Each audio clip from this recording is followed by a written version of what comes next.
At my mom's 65th birthday dinner, my dad looked me dead in the eye and said, "This guest doesn't belong anymore."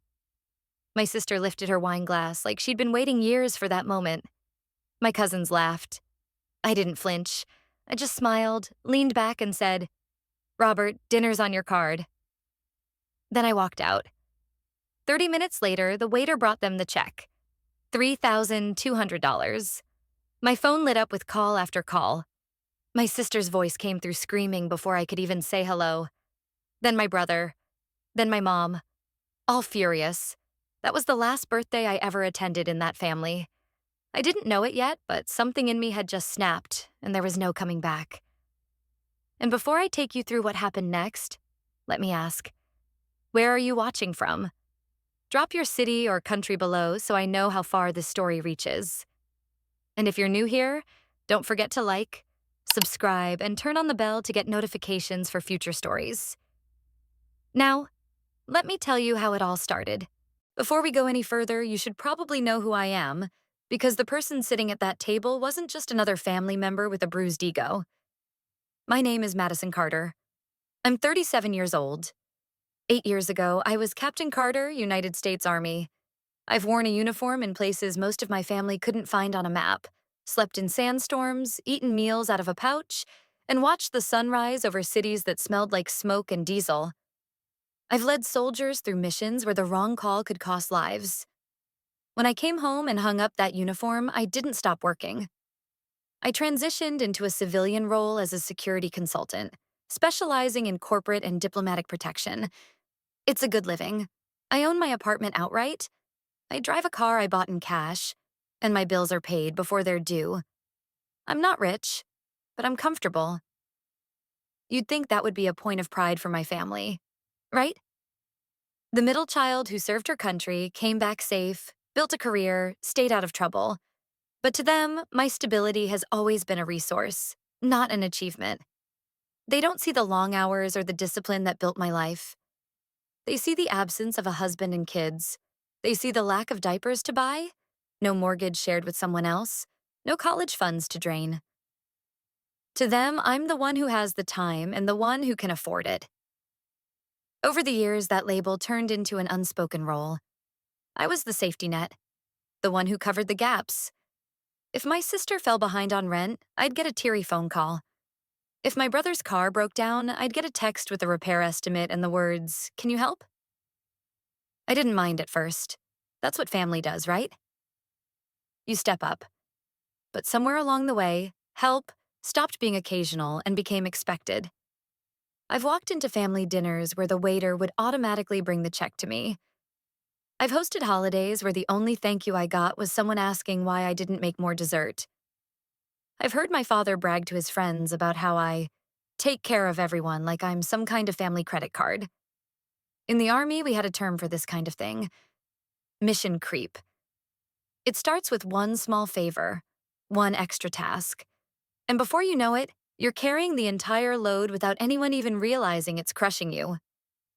The thing about mission creep is, you don't notice how far it's gone until someone draws a line in the sand, or until you finally do it yourself. That birthday dinner was my line in the sand. But we'll get there. If you want to understand why that night was different, you have to see the pattern that came before it. In my family, I'm not Madison the veteran, or Madison the professional. I'm Madison the provider. My sister Lauren is 34. She's beautiful, charming, and has this uncanny ability to make chaos look accidental. She's moved through a string of jobs, some glamorous, some barely paying the bills, and just as many apartments. She's always between something. Between careers, between leases, between paychecks. And when the gap gets too wide, I'm the one she calls. It started with her rent. One month she was short. She cried on the phone about how she couldn't bear to move back in with our parents, how she'd be humiliated if her landlord posted an eviction notice. I sent the money. The next month it happened again. Then again. Eventually, I set up an automatic transfer, $800 every month, straight to her account. It was easier than being guilted into it on the first of each month. She never thanked me like I was doing her a favor. She acted like it was payroll. My older brother, Ethan, is 39. Married once, divorced twice, with 3 kids from 2 marriages. His real estate business barely limps along, and when a deal falls through, the first thing he does is send me a text. It's never, "Can you help?" It's, "The kids need groceries," or "Car repair is $1,200. If I hesitate, he reminds me that family is supposed to be there for each other, which in our family is code for Madison will handle it. And then there are my parents, Robert and Patricia. They've been retired for years, living in a house they refuse to downsize from because it's where the family belongs. They travel when they want to, eat out often, and never worry about emergencies because somewhere in the back of their minds, they know I exist. My father likes to act like it's his role as the patriarch to manage the family's resources, which mostly means deciding when and how my money should be used for someone else's problem.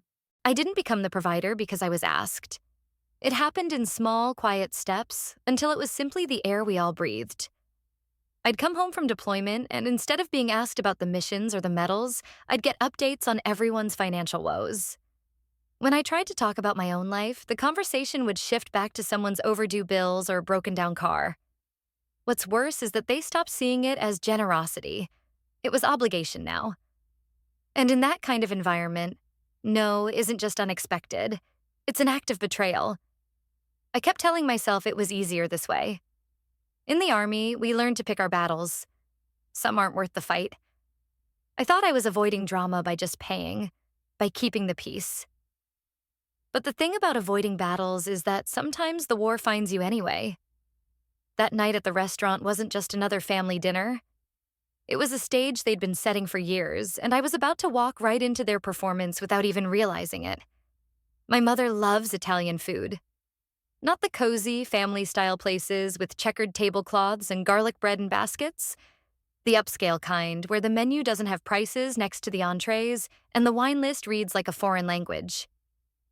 So for her 65th birthday, she chose a restaurant downtown that required valet parking and a reservation booked a month in advance. The place was packed that night. Every table was filled with people who looked like they'd stepped out of glossy magazine ads. Men in tailored suits, women in dresses that probably cost more than my monthly rent back when I was 20. The air smelled of truffle oil and expensive perfume. Waiters floated between tables carrying plates of handmade pasta and bottles of wine wrapped in crisp white napkins. I got there 10 minutes early, partly out of habit. Being on time is second nature when you've spent years in the military. And partly to make sure I wouldn't be walking into a scene already in progress. My family trickled in like they always do, fashionably late but without the charm to make it endearing. Lauren arrived first, dressed like she was going to a cocktail party rather than a family dinner. She kissed me on the cheek, complimented my blazer, then immediately started talking about how drained she'd been lately. She didn't mean emotionally. She meant financially. Loud enough for the couple at the next table to hear, she explained that her rent was going up and she didn't know how she'd manage. I just nodded, letting the words pass over me. Ethan came next, wearing a suit that didn't quite fit and grinning like he was in on some private joke. He told me about the new car he'd just bought, then added, almost as an afterthought, that the payments were a stretch. I could already feel the pattern forming, the way it always does before a family meal turns into a subtle fundraising pitch. My parents arrived last. Robert in a navy blazer, Patricia in a silk dress that shimmered under the warm lights.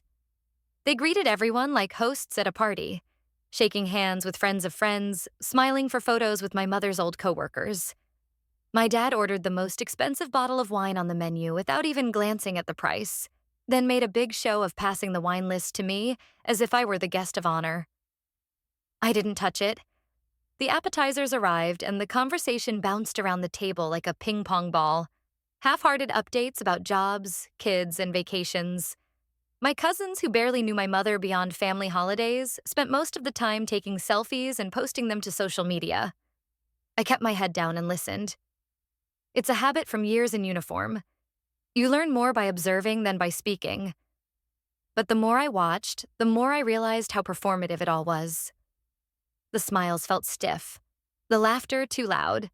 Everyone seemed to be playing a part in some unspoken script. And then Lauren leaned toward me, her voice low but sharp enough to cut. You know, Maddie, some of us are actually busy building families. Not everyone has the luxury of just focusing on themselves. I didn't answer. Not because I didn't have a response, but because I could already see where this night was heading. The tone was set. The stage was built. All that was left was the cue for the main act. Lauren's comment hung in the air longer than it should have. She didn't even look at me after she said it, just turned back to her wine glass like she was done delivering her line. I knew that move. In my family, it's a way of throwing a punch without having to watch where it lands. I tried to focus on my plate, cutting into the bruschetta in front of me, but the voices around the table were blending into something sharp and grating. My dad was telling one of his old stories to my mother's coworker about how he raised 3 strong kids and how one of them even served in the military. He didn't look at me when he said it, as if my service was just a bullet point on a resume he liked to pull out for strangers. Ethan was on his phone, showing photos of his kids to our cousins, while casually slipping in that he was waiting on a big deal to close, and things were tight until then. Translation: another hint at needing help, which was always code for me stepping in. I kept sipping my water, my eyes moving from face to face. Every smile, every nod, every exaggerated laugh felt rehearsed. I've been in enough briefings to know when people are following a plan. And tonight, there was a plan. I just wasn't sure yet what the objective was. Then the breadbasket came around. My dad passed it to me last, but instead of letting go, he held onto it for a second too long. His eyes locked on mine. "You've been quiet tonight, Maddie. Everything okay?" It sounded casual, but I heard the weight underneath it. The subtext was clear. Play your part. Smile. Nod. Keep the peace. "I'm fine," I said, placing the bread on my plate and moving on. Lauren laughed under her breath. "That's Maddie. Always fine. Always has it together. Must be nice to have no real responsibilities." That one got a reaction from the table. A few chuckles, a couple of knowing looks. My mom even smiled, like it was a harmless joke. But I could feel my jaw tightening. I'd been shot at in foreign countries, woken up to mortar fire, had soldiers depending on me for orders in the middle of chaos. And here in my own family, I was reduced to the punchline about being single and financially stable. I caught myself gripping my fork too tightly and forced my hand to relax. In the army, you learn not to let people see when they've hit a nerve. But inside, something was shifting. The night was stacking up like a deck of marked cards, and I knew the dealer was about to flip something over that would change the game. The main courses arrived. My dad ordered another bottle of wine, another expensive one, and when the waiter poured it, I noticed the way my father glanced toward me. Not a request, not even an assumption, just a quiet acknowledgement that, as usual, I'd be the one covering it. But he didn't know I'd left my wallet at home on purpose. Dessert plates had just been cleared when my dad tapped his wine glass with the side of his knife. The sound rang out sharp and deliberate, cutting through the chatter at the table. Conversations died mid-sentence. Even the waitstaff paused for a beat. I've seen that kind of command before. On parade grounds and briefing rooms, when someone knows they have the floor and they're about to make it count. My father loved that feeling. He stood up slowly, his hand resting on the back of my mother's chair, and began to speak. It was the same script I'd heard at birthdays, holidays, even the occasional barbecue. A speech about family, unity, and gratitude. About how proud he was to have raised 3 strong children, each with their own path. He talked about resilience, about standing together through hard times. I might have even believed him if I didn't know how often those hard times had been softened by my bank account. Then, without so much as a change in tone, he turned to me. The warmth in his voice stayed, but the words dropped like a stone into the room. "This guest doesn't belong anymore." There was a half-second of silence, the kind that makes your stomach tighten before you even process why. Then came the laughter. My cousins chuckled like it was the punchline to a joke they'd been told ahead of time. Lauren raised her glass, her eyes sparkling. "Finally," she said, her voice carrying just enough for everyone to hear. I scanned the table. No one looked confused. No one asked what he meant. Not my mother, who kept her gaze on the tablecloth. Not Ethan, who sipped his wine like he'd been expecting this moment.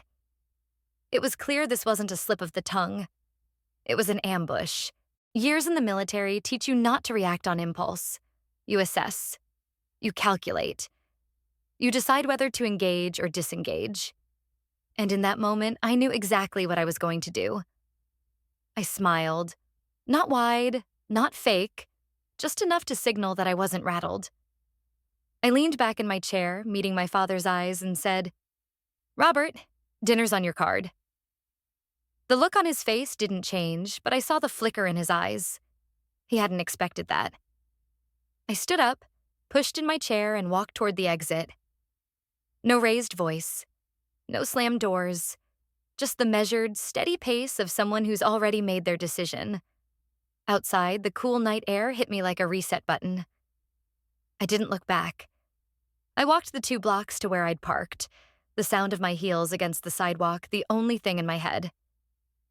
30 minutes later, as I sat in my apartment with a glass of water, the calls started coming in. Lauren first, her voice sharp and frantic. "Are you kidding me? You just left?" Then Ethan, then my mom, all demanding to know why I hadn't stayed, why I hadn't done what I always did. That was the last birthday I would ever attend in that family.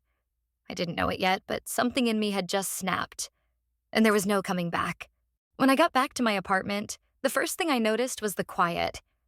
That deep, heavy kind of quiet you don't appreciate until you've been sitting at a table where every laugh feels like it's at your expense. I kicked off my heels, poured myself a glass of water, and sat down on the couch. For the first time all night, I could breathe.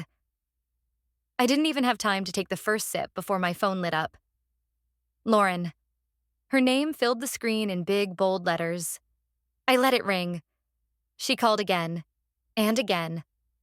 On the 3rd try, I answered. "What the hell is wrong with you?" she screamed. No hello, no pause to see if I was even listening. "You just walked out? Do you have any idea what you did to Mom? To Dad? To me?" I stayed quiet. Years in the Army teach you that sometimes silence is the most powerful weapon you have. She kept going. "You embarrassed us in front of everyone. You made a scene."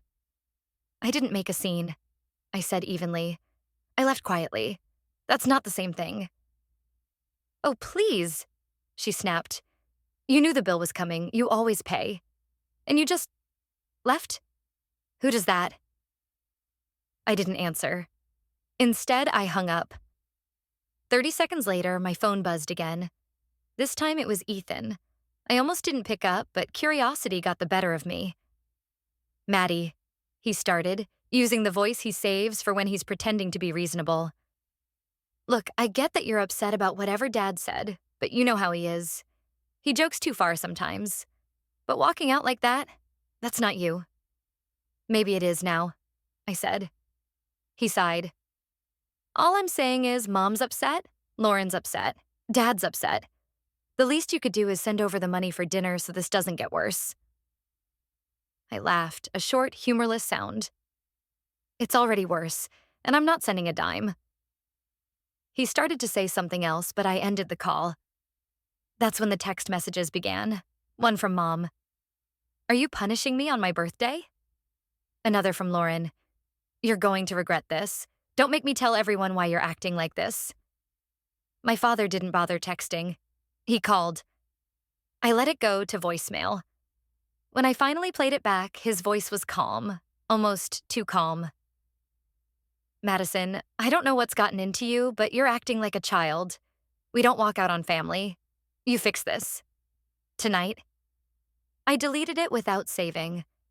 By the time the clock hit midnight, I had 13 missed calls, 23 unread messages, and not a single one of them asked if I was okay. Not one person said, "What happened? Are you all right?" Every single call, every single message was about the bill, about the optics, about how I'd made them look. Sitting there in the dim light of my living room, I realized something. They weren't angry because I'd left. They were angry because I hadn't paid before I left. That was my real crime. Breaking the unspoken contract that my presence at any family event came with a price tag, and that price was mine to cover. I set my phone face down on the table and leaned back. The truth was settling in, slow and heavy. This wasn't going to blow over in a day. No one was going to wake up tomorrow and decide to apologize.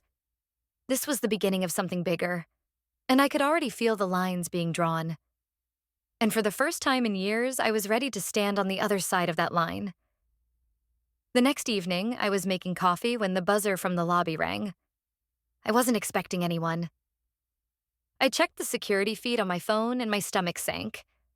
Robert, Patricia, and Ethan were standing there, bundled in coats, looking like they were ready for a meeting rather than a visit. I didn't press the button to let them in. I figured if I ignored it, they'd leave. But less than a minute later, I heard footsteps in the hallway outside my apartment. My neighbor must have been coming home and, without thinking, had let them in. The knock on my door wasn't the kind that waits for permission. 3 sharp raps followed by my father's voice. "Madison, open up."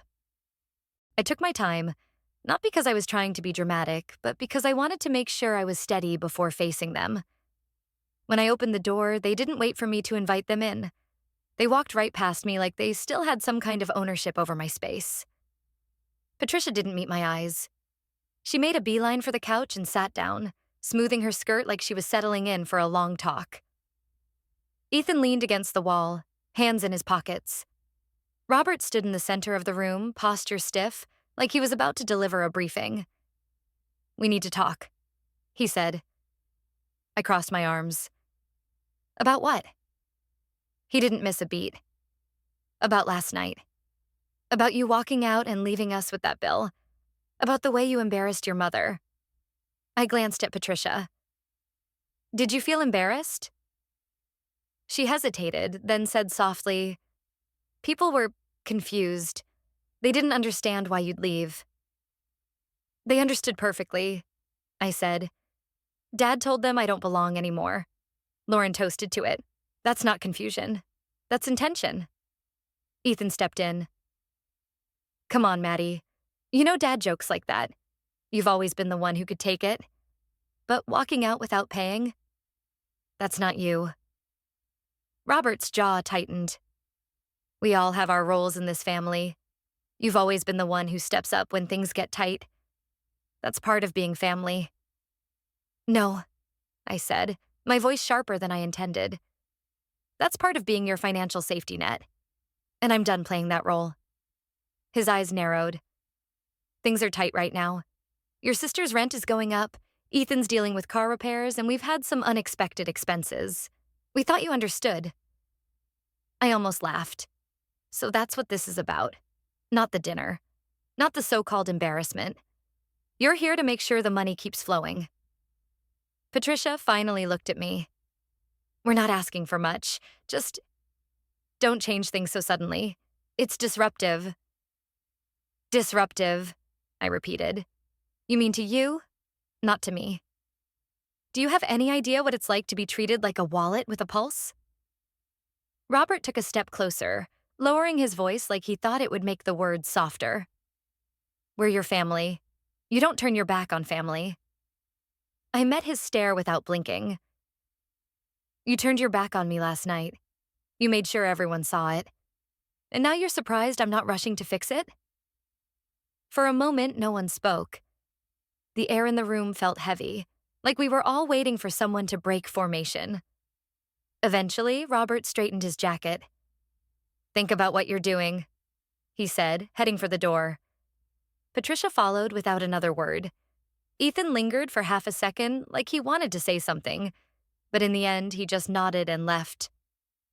When the door closed, the silence felt different from the night before. It wasn't peaceful.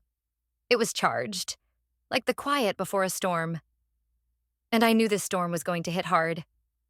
The morning after their little intervention, I woke up to sunlight streaming through the blinds and the lingering scent of coffee from the night before. For a moment, it almost felt like a normal day. Then I saw my phone. 8 missed calls, 14 unread messages, all from family. I didn't bother opening them. Instead, I went straight to my laptop, logged into my online banking, and pulled up my recurring payments. There it was, the $800 monthly transfer to Lauren's account, set up 2 years ago. Never missed a month. Never even got a thank you text. I hovered over the cancel button for a few seconds, not because I was unsure, but because I wanted to feel the weight of the decision. In the Army, we were taught that some orders change the course of a mission entirely. This felt like one of those moments. Click. A small confirmation box popped up. This payment will be permanently canceled. Yes, just like that, the lifeline she'd taken for granted was gone. Next, I scrolled through the rest of my scheduled payments. Ethan's emergency car loan I'd been covering for 6 months? Gone. The family cell phone plan that my parents insisted on keeping together for convenience? Removed their lines. Even the storage unit where we'd been keeping boxes of family memorabilia that I was paying for without ever being asked? Canceled. With each click, I felt lighter. Like I was shedding gear I didn't need on a long march. By the time I was done, I'd freed up almost $2,000 a month. But more than the money, I'd reclaimed something else. Control. An hour later, the first text came in. From Lauren. Rent bounced. What happened? I ignored it. Then Ethan. Hey, I think there's a mistake. The car payment didn't go through. Ignored. Finally, Patricia called. I let it ring out, but she left a voicemail. Her voice soft, almost trembling. Madison, your sister is in tears. She could be evicted. You can't just cut her off without warning. That's not what family does. I played it twice. Not because I needed to hear the words again, but because I wanted to remember exactly how it felt to hear her defend Lauren without once acknowledging what they'd done to me. By midday, Lauren's tone had shifted from confusion to fury. You're seriously going to ruin my life over one dinner? Over one joke? You need to grow up. I typed out a reply, then deleted it. I wasn't going to waste breath explaining myself to someone who'd toasted my exile like it was a champagne celebration. Instead, I went about my day. I cleaned my apartment. I went for a run. I even stopped by my favorite coffee shop, sat by the window and watched the city move. For the first time in a long time, my time and my money felt like mine. But deep down, I knew this was just the first move. And the people I'd just cut off? They weren't the type to go quietly. It took less than 48 hours for the story of me walking out of that dinner to turn into something else entirely. That evening, I was making coffee when my phone buzzed with a message from Carla, my cousin on my mother's side. Carla isn't the kind of person who stirs the pot. At family gatherings, she's the quiet one, always on the edge of the room, watching, rarely speaking. So when she reached out to me directly, I knew it wasn't going to be small talk. Maddie, you need to see this. Attached were several screenshots. The first was from Lauren's Instagram story. A blurry photo of her apartment with the caption, "When your sister pulls your rent money without warning. A betrayal, desire, family," followed by a row of crying emojis. The second screenshot was from a family group chat I was no longer part of. Lauren was typing paragraphs about how I had lost it after Mom's birthday dinner, how I'd been mentally unstable for months, and how my actions were some kind of twisted attempt to punish Mom for a long-standing conflict. Ethan had chimed in with a half-truth, half-lie. She's always been intense. Probably the stress from her job. Below that were comments from aunts and uncles. Poor Patricia. No matter what happened, you shouldn't cut off your family. Not a single person asked what really happened at that table. I kept scrolling through Carla's screenshots and found something even worse. Lauren had been messaging mutual friends, telling them I had deliberately ruined the party, that I'd left Mom to lose face in front of guests, and that I was selfish for thinking only about myself. By the time I reached the last screenshot, I didn't feel the same sharp anger I'd felt the night of the dinner. Instead, there was a cold clarity. This wasn't about one dinner or one bill anymore. This was a coordinated effort to control the narrative. to cast me as the villain so no one would question why I'd finally stopped playing my part. I texted Carla back. "Thank you. Keep these screenshots. I might need them later." She replied, "I've always known you're not the way they make you out to be." When I set my phone down, the realization was like a click in my mind. My family didn't just want my money, they wanted my silence. They wanted the unspoken contract intact, the one where I carried the load without complaint, where I took the hit in public and kept my mouth shut afterward. And now that I'd broken that contract, they were rewriting the script, making sure the audience, the extended family, the mutual friends, only saw their version. The problem for them was I know how to write my own story too. And this time, it was going to be the truth. I spent the rest of that night just staring at the screenshots Carla had sent me. I scrolled through them again and again until I could practically recite every line of what Lauren and Ethan had said about me. Each word wasn't just a lie. It was a calculated move to make sure I stayed in my place. In the Army, we called it psychological operations, shaping the story so the audience believes your version before the other side even speaks. My family had just tried running psyops on me. They were forgetting one thing. I had training too. For years, I'd let them speak for me. I'd kept the peace by staying quiet, even when they twisted the truth. But looking at those screenshots, I knew this wasn't a time for silence. Silence was exactly what they were counting on. They wanted me to shut down, to sulk in the corner while their version of events became the official family record. Not this time. I opened my laptop and started pulling together everything I had. Bank statements showing the monthly transfers to Lauren's account, every single one labeled with the date, the amount, and her name in black and white. Payments I'd made for Ethan's car repairs, for my parents' emergency trips that were actually luxury vacations, grocery bills I'd covered for Ethan's kids, the phone plan I'd been paying for without them ever offering a cent. It wasn't about embarrassing them. It was about showing the truth in a way they couldn't spin away. Numbers don't lie. Screenshots don't forget. Next, I went through my texts. There they were. Messages from Lauren asking for rent help. Ethan sending me a photo of his mechanic's invoice. Mom texting me about covering the bill this time because Dad had forgotten his wallet. Each one a little piece of the puzzle. I started a new document. At the top, I wrote, "I didn't walk away from my family out of anger. I walked away because I finally understood that being useful to people is not the same as being valued by them." Then I began laying out the timeline. The years of help that had quietly turned into obligation. The birthday dinner where my father made his little public declaration. The champagne toast from my sister. The $3,200 bill. And now the smear campaign that followed. I didn't want to send this to everyone. This wasn't for the public or for strangers. This was for the people whose opinions actually mattered in the family. The ones I knew were being fed lies and half-truths. I wrote down 8 names: aunts, uncles, cousins, people who had been at enough family gatherings to know the patterns but maybe hadn't connected the dots. By the time the clock read 1:17 a.m., I had a complete packet.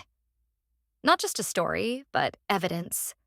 Screenshots embedded right next to the claims they disproved. Dates, amounts, receipts.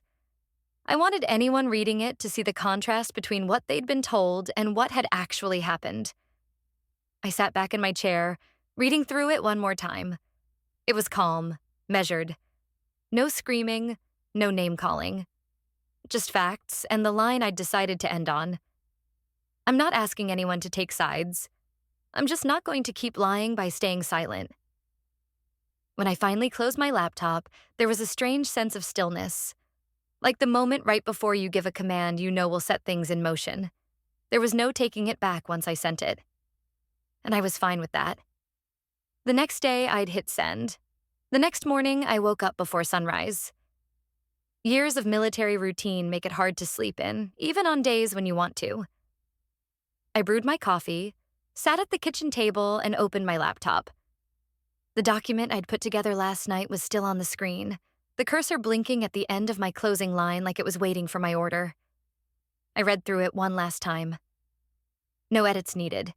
It was clean, calm, undeniable. I opened my email and attached the file, labeling it simply, "For your awareness." I didn't CC the entire family. That would have turned it into a circus. Instead, I sent it to the 8 people I'd chosen the night before: Aunt Rachel, Uncle Tom, Aunt Diane, Uncle Mark, my cousins Carla and Jenna, and 2 family friends who'd been around long enough to know the truth when they saw it. In the body of the email, I kept it short. "Hi, I wanted you to hear this directly from me," with the facts attached. I'm not asking for anyone to take sides, but I also won't let lies stand unchallenged. Please read through this, and if you have questions, ask me, not someone else. Madison. Then I hit send. It took less than an hour for the first reply to come in. It was from Aunt Rachel. "I had no idea, Maddie. I'm so sorry. This explains so much. I'm here if you need me." Then Carla. "I'm glad you sent this. I've heard some of what they've been saying, and it didn't add up." This confirms it. By noon, half of them had replied. Some with quiet support, some with cautious questions. Only one message made my jaw tighten. It was from Uncle Mark. "I appreciate you sharing this, but you know how your father can be. Maybe it's better to just let it go." Let it go. The phrase people use when they want you to keep playing your part in their comfort zone. By early afternoon, the storm hit. My phone lit up with Lauren's name over and over. I didn't answer. Then Ethan called. I let it ring. Finally, a text from my mother popped up. "What exactly do you think you're doing?"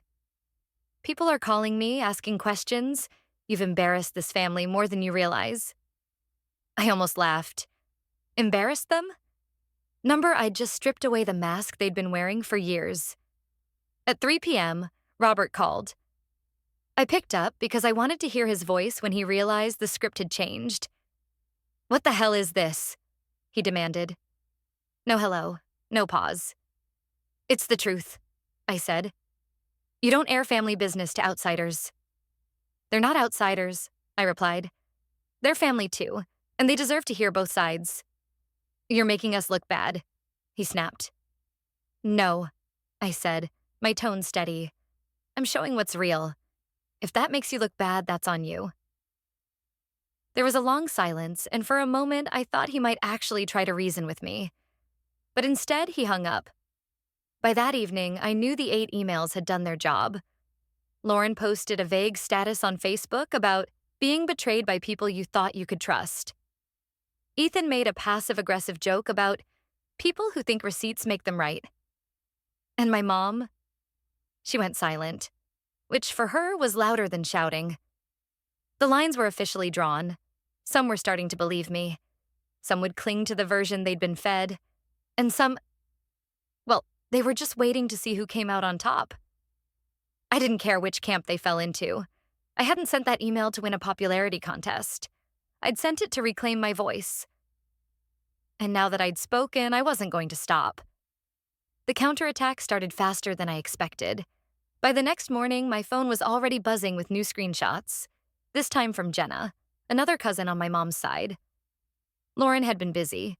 She'd posted a long, carefully worded note on Facebook about a certain family member who was sharing private financial matters out of context. She didn't use my name, but she didn't have to. Anyone who knew us could connect the dots. In her version, she was the struggling younger sister who'd reluctantly accepted help over the years, only to have that generosity thrown back in her face in the most public way possible. She painted herself as blindsided, heartbroken, and deeply concerned about my mental well-being. The final line made my jaw clench. Sometimes people push family away when they need them most. I knew exactly what that was. A subtle attempt to reframe me as unstable and cruel without ever stating it outright. Clever. If I hadn't lived the reality, I might have believed it myself. Then came the group text from my mother to the extended family. "Robert and I want everyone to know that we love all our children equally. We don't want anyone taking sides or spreading gossip. This is a private matter and should be handled within the family." Translation: don't ask Madison questions. Don't validate her version. Stick to ours. I didn't respond, but I noticed a pattern almost immediately. People who had replied to my email the day before were suddenly going quiet. One aunt who'd messaged me her support now sent me a vague, "Let's not make this worse" text. A cousin who'd liked Carla's supportive comment on my post unliked it within hours. Robert was working the phones. That much I knew without even hearing the conversations. He'd been the family diplomat for decades, the one who knew exactly what to say to smooth things over, or to make someone doubt themselves. By mid-afternoon, Ethan joined the offensive. He sent a message to the same group I'd emailed, claiming that, yes, Maddie has helped us financially, but it was always her choice, and no one ever demanded anything. He added that I was overreacting to what happened at the birthday dinner and that Dad's comment was taken out of context. Out of context. The go-to phrase for people who don't want to admit they said exactly what they meant. The real kicker came at 5 p.m. I got an email from a family friend, one of the 8 I'd included, saying they'd been contacted directly by my mother. Apparently, Mom had told her that I was exaggerating, that my military career had made me overly rigid and quick to see betrayal where there isn't any. It was a neat little pivot. Use my service record as a way to explain my boundaries as if they were flaws. I sat there for a long minute, letting the weight of it sink in. This wasn't just defense anymore. This was an active smear campaign. They weren't trying to fix the relationship. They were trying to make sure that if I ever spoke again, my words would carry less weight. But here's the thing about smear campaigns. They work best when you play defense. And I wasn't playing defense anymore. I opened my laptop again. This time, I didn't just have receipts. I had context. Full text threads showing the pattern of requests, the lack of gratitude, the way help had quietly become obligation. I had photos from vacations I'd paid for but hadn't even been invited on. And I had the voicemail Robert had left after the dinner, demanding I fix this tonight. They wanted to control the story. I was about to make sure they couldn't. By the end of that week, the family lines were no longer invisible. They were drawn in bold ink. I could see it in the way people interacted online. Aunt Rachel liked one of my posts about setting boundaries, while Aunt Diane posted a cryptic meme about never airing dirty laundry. Cousin Jenna sent me a private message. For what it's worth, I believe you. I've seen how they treat you. In contrast, my other cousin, Peter, unfollowed me entirely. It was as if my email had turned into a litmus test. People were revealing who they were by how they reacted, or didn't react at all. The tension spilled over at a Sunday brunch that my mom attended with the extended family. I wasn't there, but Carla filled me in afterward. Apparently, someone brought up the situation and asked, point blank, if Dad had actually said, "This guest doesn't belong anymore." Instead of denying it, Robert smirked and said, "People hear what they want to hear." That phrase was like lighter fluid. Half the table took it as a confession. The other half nodded along like it was wisdom. By the time dessert was served, people were arguing loud enough for the next table to hear. Carla's message ended with, "It's getting ugly, Maddie. They're losing control." And that's when I realized something important. For years, they'd been able to keep the narrative neat because I never fought back. Now that I was refusing to play my role, the cracks were showing, and everyone could see them. But the cracks came with risk. One evening, as I was shutting down my laptop, my phone buzzed with a text from an unknown number. "Stop, before you destroy more than you can fix." No name, no context. Just that.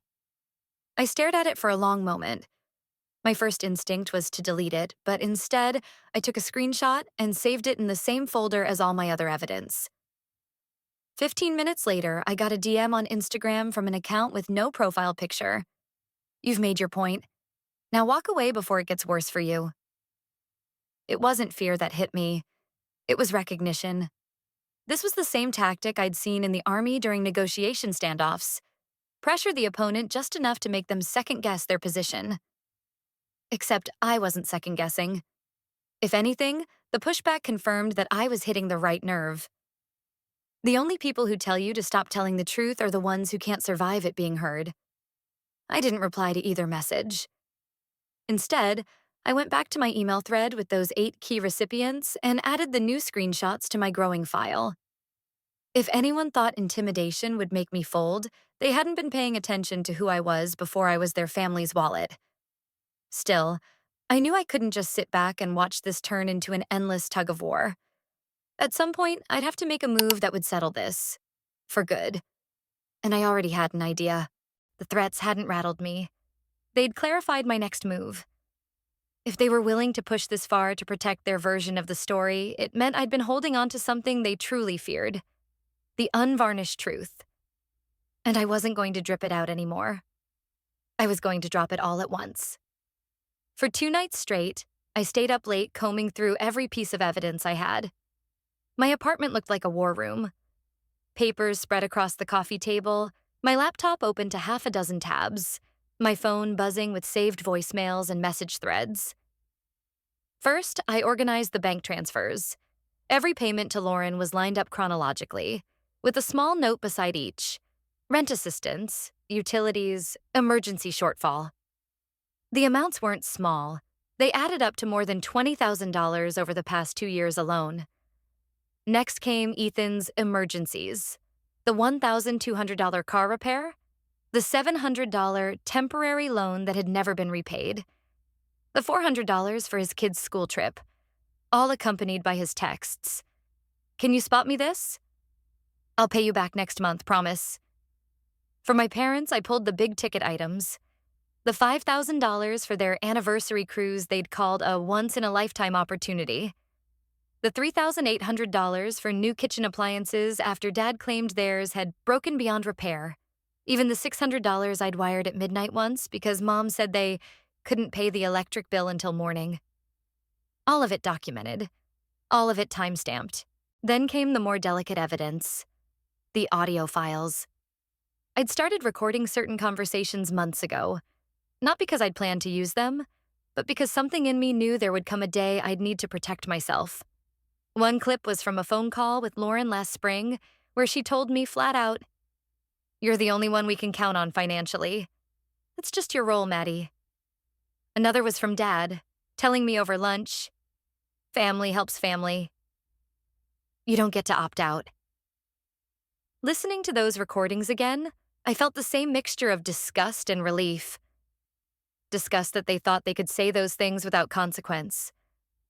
Relief that I'd have their own words to play back to them, in front of witnesses. Finally, I pulled together the screenshots Carla had given me. The lies, the smear campaign, the back-channel messages. I matched each false claim with a corresponding piece of proof to dismantle it. By the time the third night rolled around, my package was ready. It wasn't just evidence. It was a complete story, from start to finish, that showed exactly how years of help had turned into exploitation, and how they'd tried to cover it up when I said no. All I needed now was the right stage. I didn't have to look far. Mom's side of the family was hosting a casual Sunday dinner that week, the kind where everyone was invited. Close relatives, distant cousins, and enough family friends to fill a banquet hall. Normally, I'd have skipped it without a second thought. This time, I RSP'd. Yes.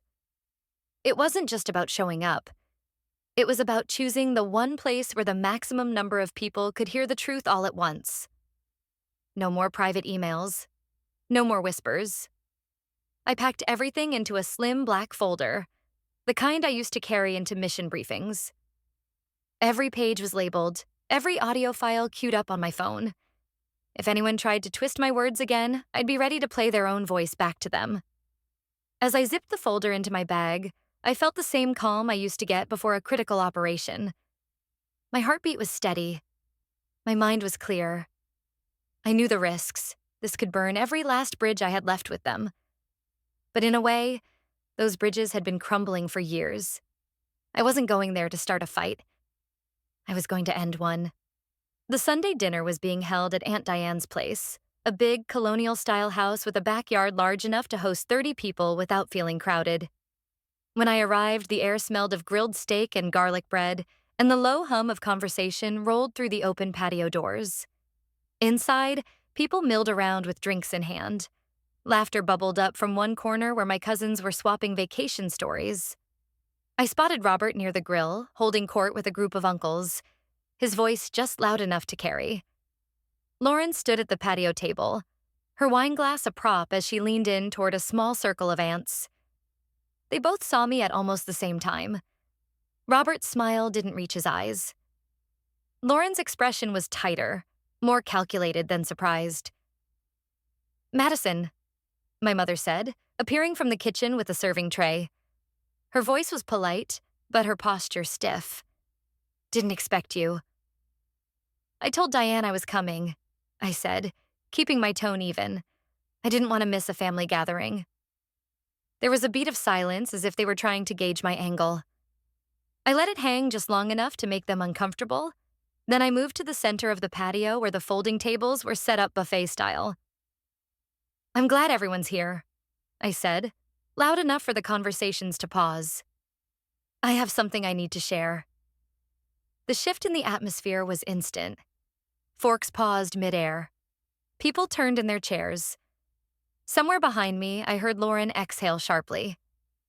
"This won't take long," I continued, reaching into my bag and pulling out the black folder.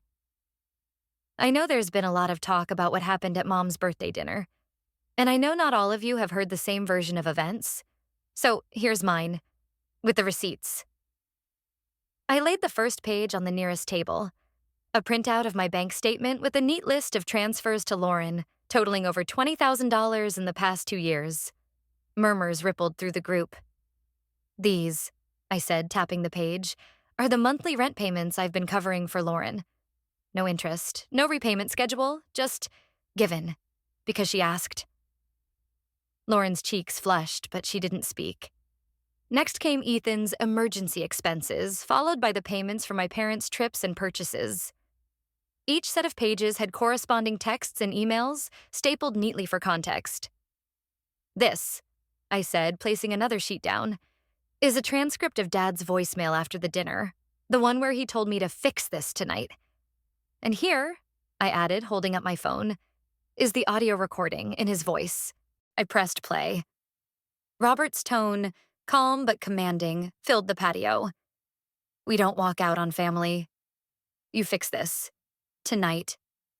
When the clip ended, there was no noise except the faint hiss of the grill. "I'm not showing you this to humiliate anyone," I said, scanning the faces around me. "I'm showing you this because I've been painted as unstable, selfish, and vindictive. Those are lies, and I'm done letting them stand." Robert stepped forward, his voice low but sharp. "This is inappropriate, Madison." "What's inappropriate?" I said, meeting his gaze. "Is rewriting history to make me the villain because I won't bankroll the family anymore?" Lauren finally found her voice. "You're making this bigger than it needs to be." "It's been big for years," I replied. "You just liked it better when it was happening quietly." Someone in the back, a cousin I barely knew, said, "If all this is true, why would anyone believe the other story?" No one answered. I closed the folder, slid it back into my bag, and straightened up. "That's all I have to say. You can make up your own minds, but if you have questions, you can ask me directly, not through someone else's filter." And with that, I walked to the far end of the patio, leaving the weight of the truth to settle over them like smoke from the grill. The silence after my presentation didn't last long. It never does when people feel cornered. Lauren was the first to break. "So what? You're just going to parade our personal business in front of everyone?" Her voice was sharp, but underneath I heard the tremor. "It stopped being personal when you started broadcasting lies about me," I said calmly. "That's not—" she started, but Robert cut in. "Enough, Lauren. You're not helping." That caught me off guard. Not because he was defending me, but because it was the first crack in their united front.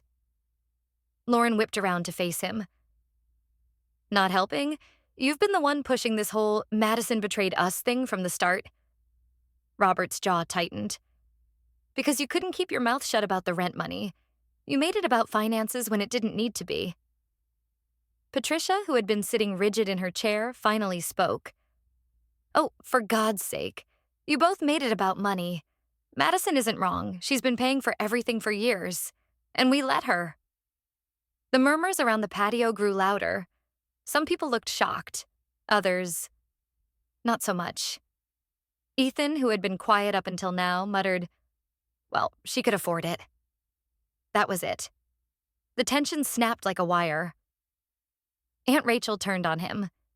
"Ethan, you've been hitting her up for cash for years. Don't pretend you're some innocent bystander." Ethan's ears went red. "It's not like I was the only one." He stopped short, realizing he'd said too much. "What do you mean by that?" Carla asked, her tone sharp. And then it happened, the slip that changed the whole conversation. Ethan blurted, "Ask Dad about the cabin." The air went still. Robert's head snapped toward him. "Shut your mouth." But it was too late. Questions were already flying. "What cabin? What's he talking about?" I just stood there, watching. Aunt Diane, who had been unusually quiet all night, finally spoke up. "Robert, you told us you sold that place years ago to cover medical expenses." Lauren froze. Patricia's hands tightened in her lap. Robert's eyes darted between them, searching for backup that wasn't coming. I didn't know the details yet, but I could guess. The medical expenses had probably been a story to explain why the cabin, an old family property, had vanished from the books. And now, thanks to Ethan's slip, it was clear that the truth was different. Robert tried to change the subject, but it was useless. People were whispering, glancing at me, glancing at him. The power dynamic had shifted. I didn't press. I didn't need to. I'd learned in the Army that sometimes the most effective strike is letting your opponent's own words hang in the air until they choke on them. Lauren muttered something under her breath and stormed inside, her heels clicking hard against the tile. Patricia followed, her voice low but urgent as she hissed at Robert. Ethan stayed outside, staring at the ground like he wished he could disappear. Around me, the rest of the family kept their distance. Not in fear, but in recognition. They were processing, rewriting the mental files they'd kept on me for years. I finished my drink, set the glass down, and gave a small nod to Aunt Rachel before walking toward the gate. I didn't need to see the rest. The unraveling had already started, and nothing I could say would stop it now. I didn't walk out of Aunt Diane's house in a rush. I walked out the same way I'd entered, steady, measured, in control. The evening air was cool, the kind that makes you notice every breath you take. I could still hear the low rumble of voices behind me, a mix of confusion, anger, and something new. Doubt. Halfway down the driveway, Patricia called my name. I stopped, turning just enough to see her standing there, arms folded tight against her chest. "We should talk," she said. "About what?" I asked. Her gaze flickered. "About putting this behind us. For your father's sake, for the family's sake." I took a slow step closer. Putting it behind us doesn't mean pretending it never happened. And it doesn't mean I go back to being the family's emergency fund. "You're twisting it," she said quickly. "We never expected—" "Yes, you did," I cut in. "For years. And the minute I said no, you all decided I was unstable, selfish, vindictive. That's not love, Mom. That's control." She flinched at the word. For a moment, I thought she might argue, but instead she looked past me toward the street. "You've made your point," she said finally.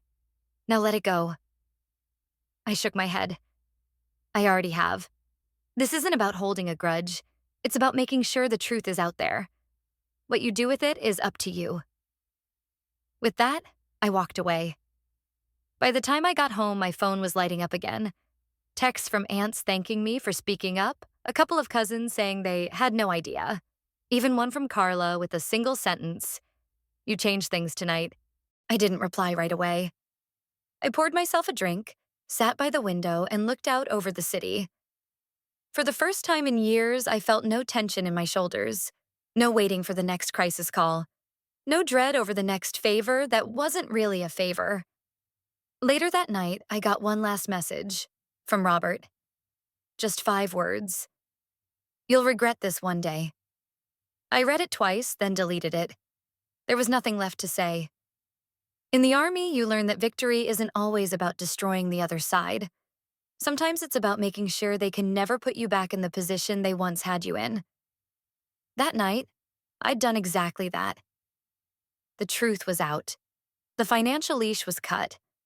And whatever battles they tried to start next, they'd be fighting without me. I closed my laptop, turned off my phone, and let the silence fill the room.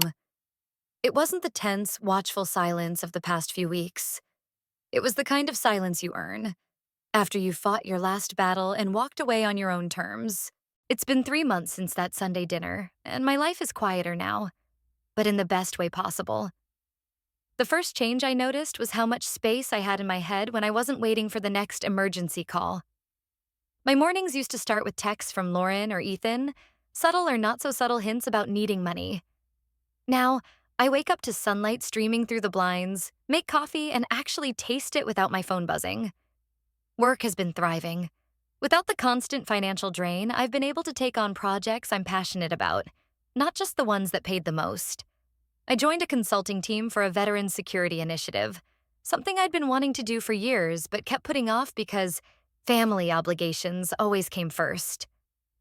Last month, I even gave a keynote speech at a conference about leadership and resilience, the kind of event where people shake your hand afterward and say, "You've inspired me." Socially, my circle has shifted. I spend more time with people who see me as more than a safety net. Carla has become a regular brunch companion. Aunt Rachel invites me over for dinner just to catch up. No hidden agendas. Even a few relatives who had stayed silent during the worst of it have quietly reached out, admitting they didn't know the full story, and thanking me for standing my ground. Financially, the difference is night and day. The money that used to vanish into other people's problems now goes toward my future. I've started planning a trip to Italy, a place I've dreamed of visiting since my early 20s, but never had the time or money for. This time, I'm going for me. Not because someone else asked, but the biggest shift isn't in my bank account or my calendar. It's in how I carry myself. I ran into Robert and Patricia once, purely by chance, at a local market. The old me would have tensed up, braced for whatever guilt trip or performance they were about to put on. This time, I simply nodded, said hello, and kept walking. There was no need for a confrontation. No need for words at all. The message was in my calm, in the fact that I didn't break stride. Lauren tried to call me last month. I let it go to voicemail. Her message was oddly upbeat, talking about how families fight but come back together, and suggesting we grab lunch. There was no apology, no acknowledgement of what had happened, just a thinly veiled attempt to see if the old dynamic could be restored. I deleted it. Some people would call that cold. I call it healthy. In the Army, we had a phrase, mission complete, time to exfil. Once a mission's done, you don't linger in hostile territory hoping it'll turn friendly. You get out and you stay out. I think that's what surprises people the most. That I didn't come out of this bitter or obsessed with revenge. I came out lighter, stronger, clearer about where I stand and who I stand with. I didn't need to crush them to win. I just needed to stop letting them hold the rope. There's a certain kind of respect that comes when you set boundaries and actually keep them. Even the ones who still believe Robert's version of events keep their distance now. No one asks me for money. No one tries to rope me into family obligations. And if they talk about me behind my back, well, they were doing that before. I just don't have to hear it anymore. Last week, I sat on my balcony as the sun set, my Italy travel guide open on my lap. The city below was buzzing, lights flickering on one by one, but up here it was peaceful. I thought about the Madison who would have been on the phone right now, juggling her own deadlines while figuring out how to wire money to cover someone else's bad planning. I almost didn't recognize her. Walking away didn't just give me my life back. It reminded me what it means to actually live it. And maybe that's the best kind of victory. Not the kind where you stand over your opponent, but the kind where you're too far ahead to even see them in the rearview mirror. If my life had grown calmer, theirs had grown quieter, but not in a peaceful way. Robert's reputation in the family took the first and hardest hit. The cabin slip from Ethan had spread faster than he could control. Aunts and uncles who'd once hung on his every word started pressing him for answers about where the property had gone and why they'd been told it was sold to cover medical bills. His responses were inconsistent. One week claiming it had been a necessary financial decision, the next insisting it was none of their business. That was enough for people to start putting the pieces together. At gatherings I didn't attend, Robert still tried to hold court, but it wasn't the same. People listened politely, then drifted away. Even his old allies in the family, the ones who defended him after the birthday dinner, kept their distance now. Respect is hard to rebuild once the cracks show. Patricia stayed mostly in the background, but I heard from Carla that she'd been avoiding calls from some of her closest friends. Apparently, a few of them had heard my side of the story and quietly decided they didn't like the way she'd handled things. For someone who'd thrived on appearances, that kind of subtle social freeze-out was its own punishment. Lauren's downfall was more tangible. Without my monthly transfers, she had to downsize. First to a smaller apartment, then to a roommate situation she wasn't thrilled about. She tried asking other relatives for help, but many had already seen the receipts I'd shared. Some turned her down outright. Others made polite excuses. For the first time in years, she had to manage her own bills without a financial safety net, and the reality hit her hard. She made one last attempt to sway public opinion, a post about learning who your real friends are, paired with a selfie of her holding a glass of wine. It didn't get much traction. People were tired of the drama. Ethan's slide was quieter, but just as steep. Word got around about the emergency money he'd taken from me over the years. He didn't deny it. He couldn't. But he tried to spin it as temporary help between siblings. The problem was he couldn't name a single instance where he'd paid me back. That silence said more than any defense could. Even outside the family, things shifted. A mutual acquaintance told me Ethan had been passed over for a partnership opportunity because his name kept coming up in family drama. Whether that was the real reason or just an excuse, it was enough to bruise his ego. The most telling change wasn't in what they said. It was in what they didn't do.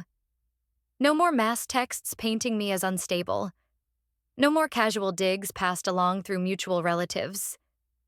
It wasn't that they'd suddenly decided to respect me. It was that the cost of going after me had gotten too high. At the last family event I attended, they kept their distance. Robert gave me a stiff nod across the room. Patricia avoided eye contact altogether. Lauren made a show of laughing with some friends, but every so often, I caught her glancing my way. Ethan stayed near the bar. No words were exchanged. And that, I realized, was the final victory. They weren't center stage anymore.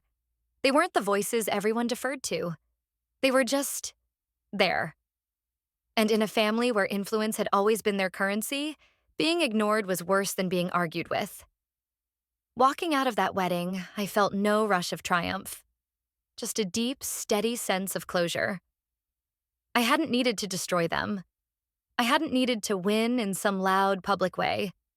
I'd simply told the truth, set my boundaries, and stepped back. The rest had taken care of itself. Some people think revenge means seeing the other person suffer.